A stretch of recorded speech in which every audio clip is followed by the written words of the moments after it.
എല്ലാത്തിനും ഒരു ക്രമമുണ്ടാവണം. അതിപ്പോൾ IAS IPS ജോലികൾക്ക് മാത്രമല്ല കേട്ടോ, സിവിൽ സർവീസിന് മാത്രമല്ല, എല്ലാത്തിനും നമ്മൾ കൃത്യമായ ഒരു ക്രമമുണ്ടാക്കി ആ ക്രമത്തിലൂടെ മുന്നോട്ട് പോകണം. ഇപ്പോൾ നിങ്ങൾക്ക് തന്നെ, ഇപ്പോൾ ചെറിയ കുട്ടികളാണ്, നിങ്ങളുടെ തന്നെ സ്വന്തം അക്കാഡമിക് വർക്കുകളുണ്ട് ഇല്ലേ?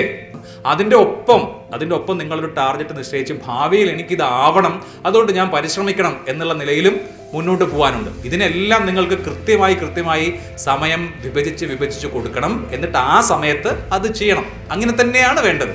അവസരങ്ങൾ ഉപയോഗിക്കുക എന്നുള്ളതും വളരെ പ്രധാനമാണ്. ഇപ്പോൾ ഇത് നിങ്ങളെ സംബന്ധിച്ചൊരു അവസരമാണ്. ഒരുപാട് സ്പീക്കേഴ്സ് വരുന്നു, അതിൽ തന്നെ IAS ഉദ്യോഗസ്ഥരടക്കമുള്ള ആളുകളുണ്ട്. അവരെ കേൾക്കുക, അവരുടെ ജീവിതം എങ്ങനെയാണെന്ന് മനസ്സിലാക്കുക, നമ്മുടെ ഗോൾ സെറ്റ് ചെയ്യുക, ഇത് പ്രധാനപ്പെട്ടതല്ലേ? അപ്പോൾ ഇതൊരു അവസരമാണ്. ഇതുപോലെയുള്ള അവസരങ്ങൾ വന്നാൽ ആ അവസരങ്ങൾ വിനിയോഗിക്കുക, സമയം വെറുതെ പാഴാക്കി കളയാതിരിക്കുക എന്നുള്ളതും വളരെ പ്രധാനമാണ്.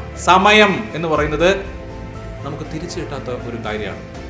ബാക്കി പല കാര്യങ്ങളും നമുക്ക് വേണമെങ്കിൽ പോയാൽ പിന്നെയും കിട്ടുമല്ലോ എന്ന് വിചാരിക്കാം. പക്ഷേ ഈ സമയം ഒരിക്കലും തിരിച്ചു കിട്ടില്ല. സമയം പോയാൽ പിന്നെ കിട്ടുകയില്ല. അപ്പം നമ്മൾ സമയം ഏറ്റവും യുക്തിഭദ്രമായി, ഏറ്റവും കൃത്യമായി ഉപയോഗിക്കണം. അങ്ങനെയാണെങ്കിലേ നിങ്ങൾക്ക് സക്സസ്സിലേക്ക് എത്താൻ പറ്റും. പ്രതിഭ ഉണ്ടായതുകൊണ്ട്, നിങ്ങളിൽ പ്രതിഭയുള്ള ധാരാളം ആളുകളുണ്ടാവും.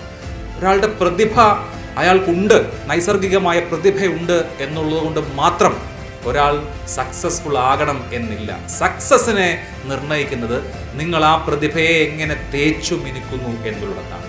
നിങ്ങൾ എത്രമാത്രം നിങ്ങളുടെ കഴിവുകൾ, നിങ്ങളുടെ പരിശ്രമം അതിൽ ഇൻവെസ്റ്റ് ചെയ്യുന്നു എന്നിടത്താണ് പ്രതിഭ എന്നുള്ളത് വിജയമായി മാറുന്നത്. നിരന്തരമായ പരിശീലനവും കഠിനാധ്വാനവുമാണ് ഏതൊരു മനുഷ്യന്റെ വിജയരഹസ്യം. എത്ര കഴിവുള്ള ആളാണെങ്കിലും ആ കഴിവുകളെ പരിപോഷിപ്പിക്കാൻ കൃത്യമായ മാർഗനിർദ്ദേശങ്ങളും നിരന്തരമായ പരിശീലനവും ആവശ്യമാണ്. നിങ്ങളുടെ മകനോ മകളോ ഒരു IAS കാരനോ IPS കാരിയോ ആയി കാണാൻ നിങ്ങൾ ആഗ്രഹിക്കുന്നുവെങ്കിൽ അവർ ഇന്ന് മുതൽ തന്നെ പഠിച്ചു തുടങ്ങട്ടെ. ഇന്ത്യയെക്കുറിച്ചും ലോകത്തെക്കുറിച്ചുമുള്ള ചെറിയ പാഠങ്ങൾ. കേരളത്തിൽ ഏറ്റവും കൂടുതൽ സ്കൂൾ വിദ്യാർത്ഥികൾ പഠിക്കുന്ന സിവിൽ സർവീസ് ടാലന്റ് ഡെവലപ്മെന്റ് പ്രോഗ്രാമായ ലീഡ് IAS ജൂനിയറിൽ ഈ വർഷം ഞാനും ഉണ്ടാകും. Lead IAS Junior, India's #1 civil services talent development course for school students.